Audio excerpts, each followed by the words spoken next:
All right. Happy Pisces season. Yeah, Pisces season started yesterday. So happy Pisces season to all the Pisces and just the world. My brain is kind of mush right now because has anyone read this? The Princess Bride. I haven't seen the movie. I'm sure more people have seen the movie than have read the book. But I'm in a book club and we decided on this. And this book is very entertaining, but I literally, for the past, I think it was 2.5 hours, I just read like everything for this week's book club meeting, which is in a couple hours.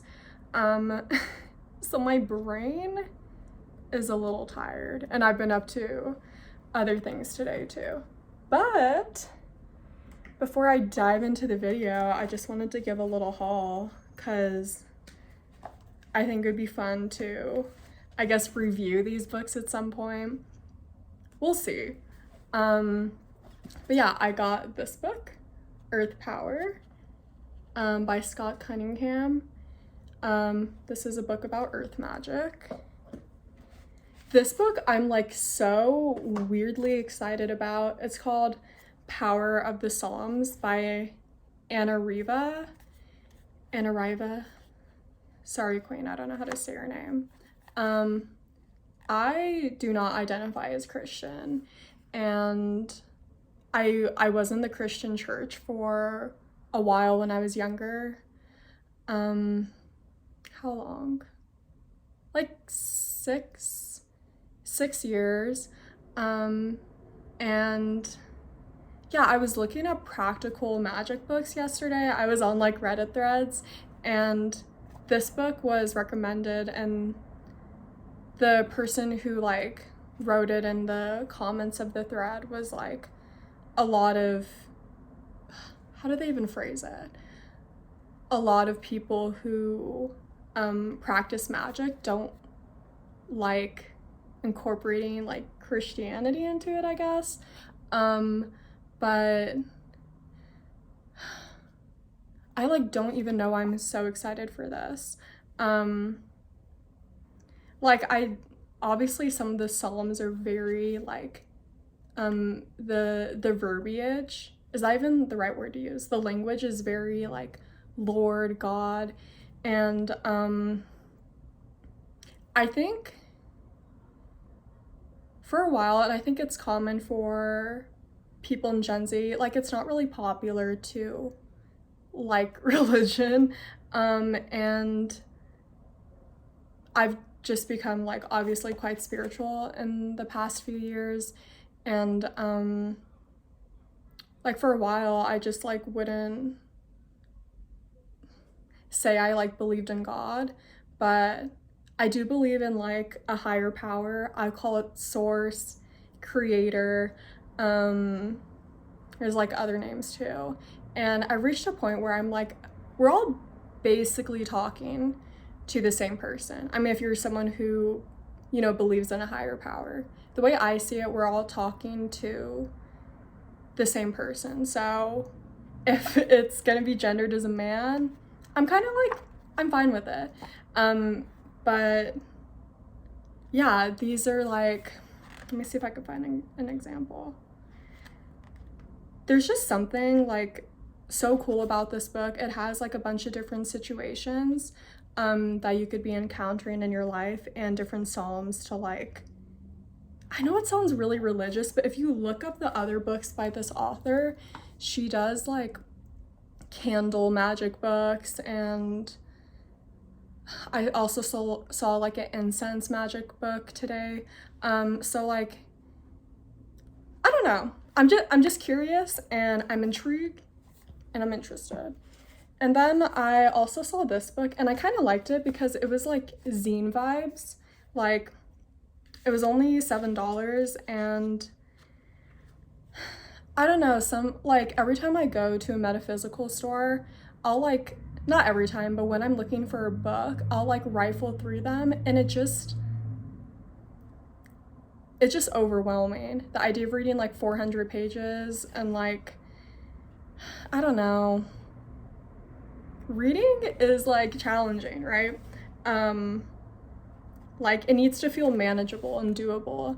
And I do want to reach a point where I'm able to read like 400 pages of one of those books and like have the motivation to like get through it rather than like reading the beginning and like setting it down for years, right? Which I've done with just so many different books. Like I still need to finish Braiding Sweetgrass, which I absolutely want to. I just have like, you know, clearly so many books. Like I just don't, I try to not buy books, but I gave in this time. But yeah, this one is just about the different elements. It's called Earth, Air, Fire, and Water. Add spirit, then stir. And yeah, spirit's another name people will call like the higher power. And then it says how to engage the elements as allies and inspire. Sorry, girl, but Rena Shesso. Also, I don't know if you identify as a girl. Sorry about that, Rena. But here is this little thing.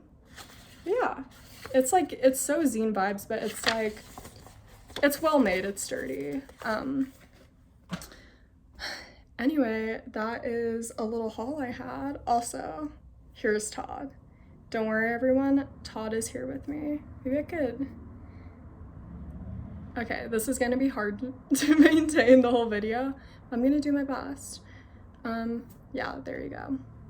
Just know that Todd is in the presence of us all and only wants our abundance.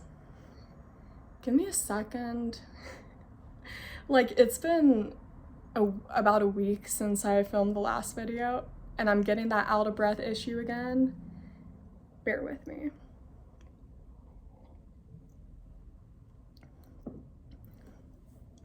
Okay, so in an ideal world, I would have filmed this video way earlier in the day when I was like peppy, all peppy. Because I was actually talking with my friend this morning about it. We dove straight into this topic. But I'm like, how do I structure what I'm gonna say? Oh my god, we're already 7 minutes in. I'm chatty, okay? All right. Sweet. So yeah, I have been subscribed to this YouTuber called Honest Psychology since I think 2020 or 2021. It's been multiple years for sure. And I just find psychology interesting. And yeah, I like her videos. I just find them interesting. But yeah, she recently made this video talking about how to choose your ideal career, and she ended up making like a follow-up video because, as far as my understanding goes, people were like commenting certain things, so she wanted to respond to them. And yeah, I might be like paraphrasing her video inaccurately, but this is what I got from it. So if she didn't say it, I thought it, you know. But she at some point was saying like what you would be doing in retirement is your dream job. So what you dream about doing with like all the free time you could possibly have is your dream job. And she was saying that in response to that, some people might say, when I have free time, I don't want to do anything. I just want to lay in bed all day and be on my phone. And to that, and I kind of love that she said this, because I feel like as the years have gone on and her content has developed, like I've seen her be a little more like assertive and just say things how they are. Like I've always enjoyed her videos, but you know, when you're on the internet, there's always this, well, yeah, I don't want to like speak about her journey because I don't know what it is, but like just in general in life, there's this fear of upsetting people, of people saying things the wrong way. And really, sometimes you just have to say things how they are. And what she was saying in response to people who are like, I would be doing nothing, is and she didn't like phrase it like aggressively or anything, but she was like, you need to go to therapy and you need to heal from, like, let's say it's depression, right? That's stopping you. And I know healing from depression is by no means a simple thing, but that is something you need to work on. And this was like a big thing, phone addiction. Like, people are addicted to their phones. And I just think about when I was a kid and, you know, like, iPhones began getting like more popular based on my memory when I was like in middle school. So like before then, there was like technology, but it was like DS's and like the family desktop computer. Like, I remember playing Roller Coaster Tycoon, even on like my brother's Xbox. We'd play like SSX3 Tricky, or like I loved Nickelodeon Party Blast. And there was like the Wii too. And it's like, oh my god, I'm like, does my phone have enough storage for this? When I think about like that kind of technology though, for me personally, I was never addicted to those things, not the way I've been addicted to my phone. Like, and I don't know that's not true for everyone, but like, I would not be on those things for 8 hours. And I think about when I was a kid, I would just like, not to be the whole cliche, like, oh, I would go outside and play, but like, I would do things and it would just be fun to do things and learn new things and like lead with my curiosity. Like, I found like cooking so fun, baking, gardening. There's a sound outside, I'm gonna wait for it to pass. Drawing, reading. Like, it would just be like, and Anna was talking about this a little too, like these things are all like work, right? But it's not, like, you still get enjoyment out of it, but it's such a different type of stimulation compared to the stimulation that you get from your phone. Because when you're on your phone for, you know, 8 hours, 6 hours, however many hours, you feel like you're doing something, but you're not actually doing something. Like, your mind is stimulated, but you're not like physically doing things. And I think like the phone addiction is like a huge piece of it. And I know this isn't really like a novel idea, like, oh, being addicted to your phone isn't a good thing. Like, yeah, I'm not the first person to say that. But I think it's so hard to tell like what most of my generation, like what most of Gen Z is actually feeling. But I feel like TikTok, even though I'm not on TikTok, from my understanding is there seems to be this widespread depression, mental illness, like people are just like struggling. So I think the idea that if people had free time, all they would want to do is lay around and be on their phone, like, I think that's probably a common thing. I don't have the statistics based on my own experiences and the people I know, which again is very biased to my own life. I think that is absolutely something that a lot of people could be going through.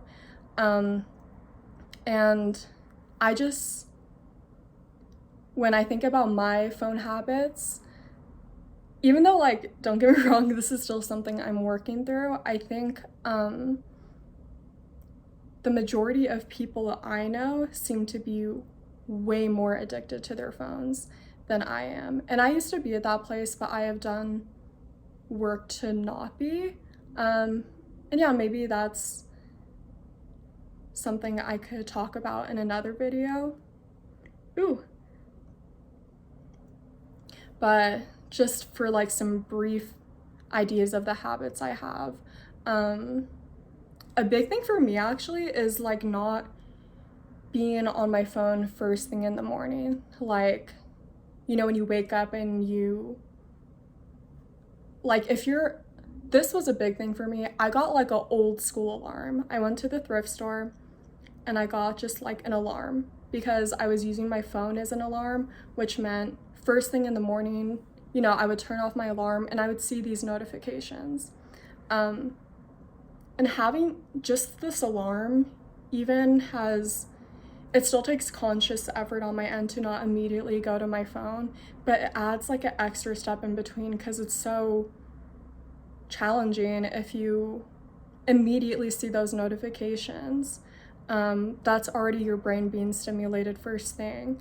So yeah, I would just, that's something, if you're trying to work through being addicted to your phone and feeling like you're on your phone all the time,